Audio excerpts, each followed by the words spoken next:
Bonjour aux parieurs et aux amateurs de MMA. Bon, il va falloir dire adieu à l'intro Fight Night Fioro.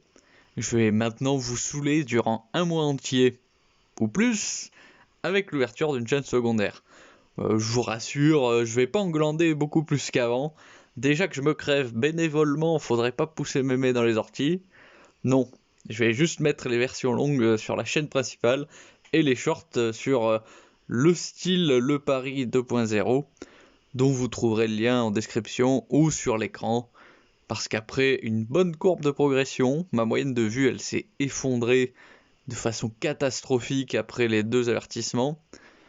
Du coup là je cherche désespérément un moyen de redresser la barre, comme j'avais entendu certains youtubeurs dire qu'avoir à la fois de nombreux shorts et de nombreuses vidéos en format long, ça nuisait à leur vue, à leur visibilité. Je vais expérimenter comme ça. Et sur ce, passons à l'analyse du combat.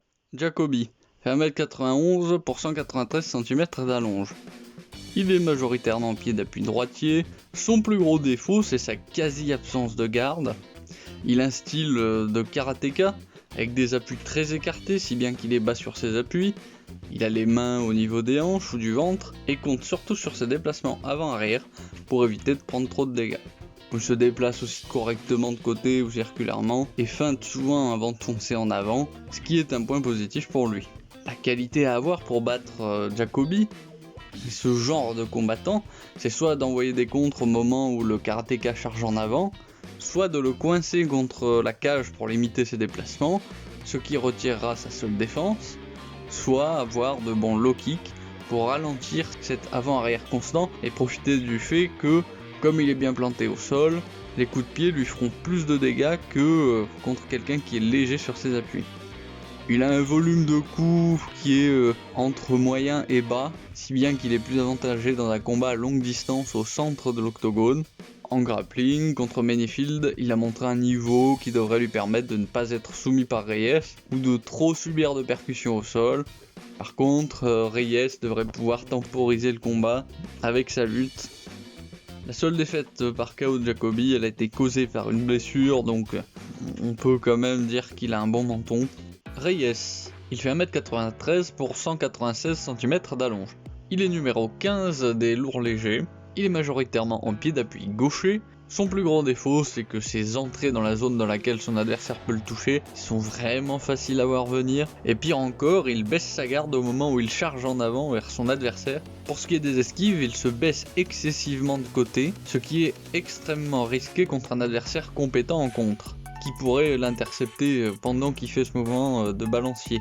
En anglaise offensive, il fait des gestes trop amples, ce qui laisse un espace exploitable par son adversaire, dont Yeri a tiré profit dans le deuxième round de leur combat. Sur la défensive, il alterne entre faire la tortue et esquiver. Ça passe contre un adversaire avec un volume de coups bas, qui envoie tout dans la tête, mais si le volume est élevé et que le combattant a de bonnes attaques au corps, ça devient un énorme défaut.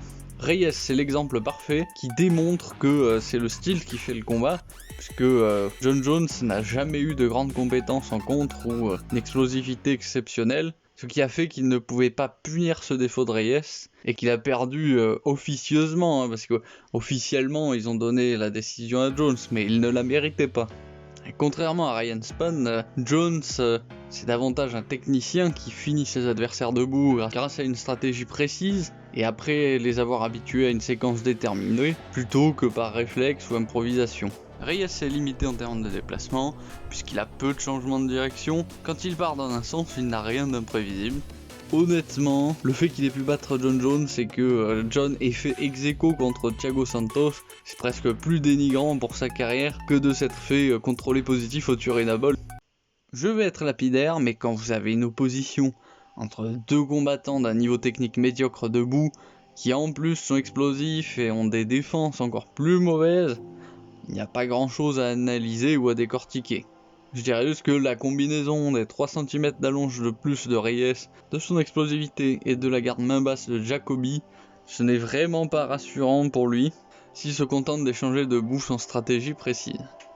Le résultat, il va dépendre de est-ce que Jacoby va se contenter de contrer ou est-ce qu'il va prendre le risque d'initier les échanges contre Reyes Dans le premier cas, il devrait l'emporter par KO au premier ou au deuxième, et dans le deuxième cas, il finira lui-même KO au premier ou au deuxième. Même si, pour l'instant, Jacoby n'a jamais pris de KO à l'UFC, qui indique la solidité de son menton.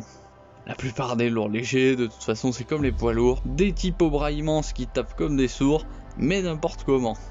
C'est plus vraiment du MMA, d'ailleurs, n'importe quel type avec un grappling passable arrive à monter dans le classement de ces catégories. Enfin, je vais aller taper le sac histoire de me calmer. Hein. Me revoilà. Donc, côté Paris, Reyes à 2,65 et Jacoby à 1,40. C'est aussi pertinent que la sueur sur un sujet autre que les interviews ou l'histoire d'un combattant. Et merde, faut que je retourne taper le sac. Cette fois-ci c'est la dernière, où donc je donnerai Jacoby 1,81 et Reyes 1,90, parce qu'on ne peut compter ni sur l'un ni sur l'autre pour se protéger efficacement. Et puis globalement c'est bien dégarni comme carte. D'ailleurs j'avoue que j'ai bien la flemme de l'analyser, d'autant que tout le monde risque de s'en foutre royalement, et je vais sûrement m'embêter pour faire un nombre de vues misérable. Et ce sera tout. Comme d'habitude, étant pris en otage par l'algorithme, je suis obligé de vous dire, mettez un pouce bleu, abonnez-vous, activez la cloche des notifications, c'est dans le contrat tacite, hein, ça. Mais par contre, je serai bien content de connaître votre avis sur ce combat, et je vous dis à la prochaine.